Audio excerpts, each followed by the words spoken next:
اس لیے میں وہ مثالیں دے رہا ہوں جو لوگ عام طور پر آپس میں کیا ہے بات کرتے ہیں، اس کی مثالیں دے رہا ہوں.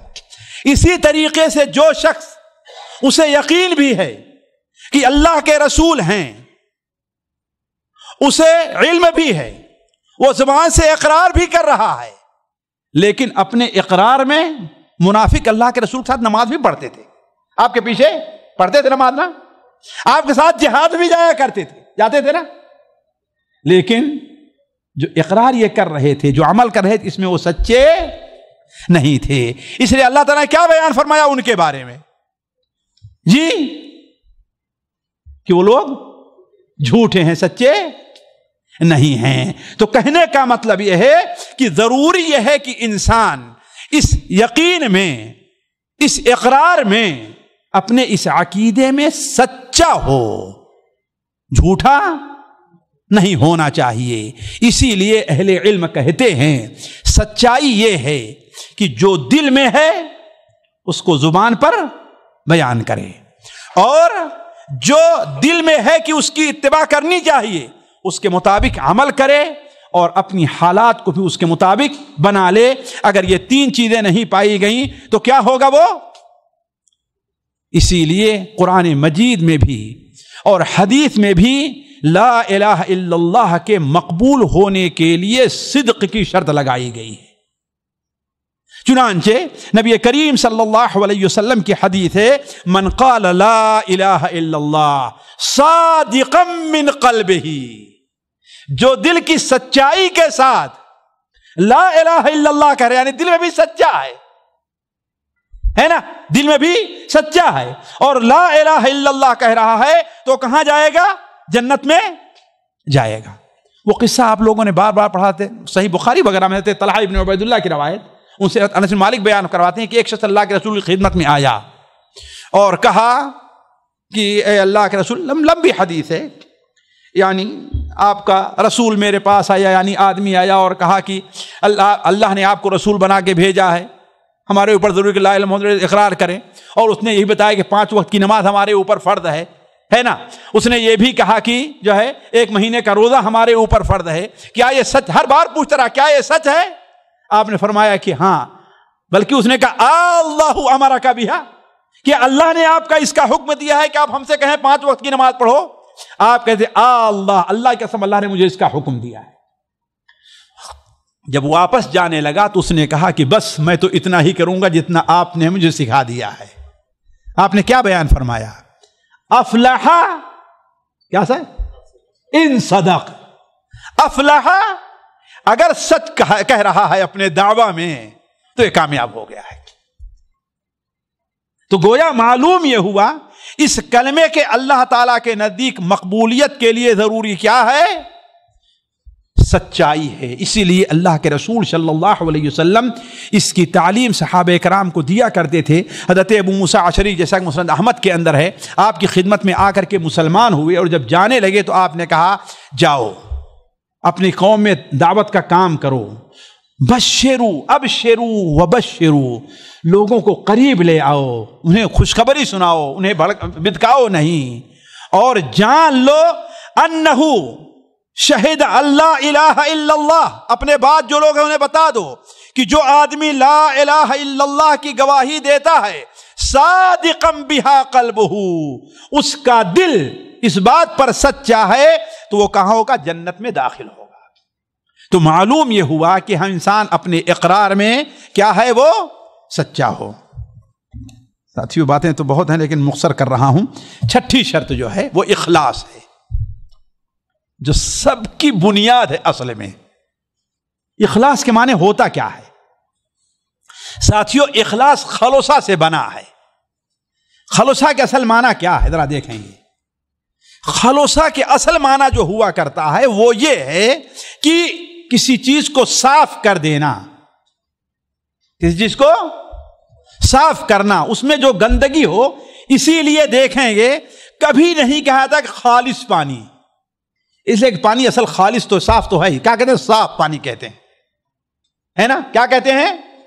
صاف پانی. لیکن خالص شہد کہتے ہیں. شہد خالص کہتے ہیں نا، کیوں؟ اس لیے کہ شہد میں اصل میں کیا ہوتی ہے؟ ملاوٹ ہوتی ہے، وہ ہوتا ہے، کئی چیزیں ہوتی ہیں نا، اس سے نکال لیا جائے، چھتے کو ادھر کر دے، موم کی ادھر کر دے، اس سے نکال کر کے رکھیے تو خالص شہد ہو گیا۔ دودھ کو خالص کہا ہے، کیوں؟ اس لیے کہ دودھ نکلتا ہے من بین فرث و دم لبنا خالصا سائغا للشاربین، بغل ہی میں اس کے گوبر بھی ہے اور بغل ہی میں اس کے خون بھی ہے، اور اسی کے درمیان سے خالص دودھ آ رہا ہے کہ نہیں؟ لیکن پانی کو خالص قرآن مجید میں نہیں کہا ہے کہ نہیں ہے؟ کیوں؟ اس لیے کہ اصل یہ ہے کہ پانی میں کوئی ملاوٹ نہیں ہے۔ تو اخلاص کو اخلاص یہ کہتے ہیں کہ اصل میں اللہ نے آزمائش کے لیے انسان کی طبیعت عجیب بنائی ہے۔ وہ کیا ہے؟ وہ چاہتا یہ ہے کہ کوئی کام کرے تو اس کو اسے کوئی فائدہ ملے، ہے نا؟ فطرت میں ہے کہ وہ کوئی کام کرے تو لوگ اس پر اس کی تعریف کریں، ہے نا؟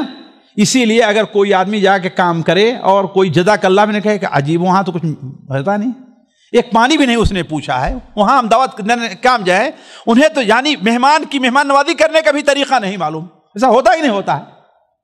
تو انسان کی یہ فطرت ہے، اور انہی تمام چیزوں سے اپنے اعمال کو، اپنے اقوال کو صاف کر لینا، یہی اخلاص ہے۔